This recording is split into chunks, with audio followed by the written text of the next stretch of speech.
ગુજરાત સરકાર મિલેટ્સ વર્ષ ઉજવે છે અને ખેતીવાડી ખાતું એનું આખું આયોજન કરતું હોય છે અને મિલેટ્સ જાડા ધાન્ય ખેડૂતોને પ્રોત્સાહિત ભાવ મળે અને લોકોની તંદુરસ્તી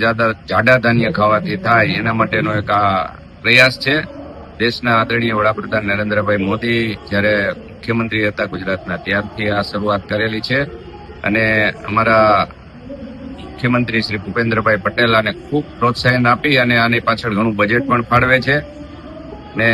કૃષિ મંત્રી શ્રી જીતુભાઈ વાઘાણી પણ આજે અમારી સાથે આ મિલેટ્સમાં લાઈવ જોડાવાના છે અને આખા ગુજરાતમાં જિલ્લા અને મુખ્ય શહેરોમાં મહાનગરોમાં મિલેટ્સના આવા મેળા યોજી અને લોકોને આની જાણકારી આપવી અને લોકો સુધી આ વાત પહોંચાડવી અને લોકો આનો વધુ ઉપયોગ કરે એવો આજનો અમારો ઉદ્દેશ છે. એટલે હું પણ આજે રાજકોટની જનતાને કહું છું કે મિલેટ્સ વર્ષ ઉજવી રહ્યા છે ત્યારે આપ પણ આમાં આવા મેળાની મુલાકાત લ્યો અને વધુ લોકો આમાં સહભાગી થાય એવી હું રાજકોટની પ્રજાને વિનંતી કરું છું. લોકોને ખેડૂતોને એમાં શું ફાયદો વધુ? લોકોને એની સ્વસ્થ એટલે તંદુરસ્તી સારી રહે અને સારી વસ્તુ અને ચોખ્ખી વસ્તુ મળે એવો અમારો સરકારનો ઉદ્દેશ છે. રમેશભાઈ, ખાસ રાષ્ટ્રધ્વજને લઈને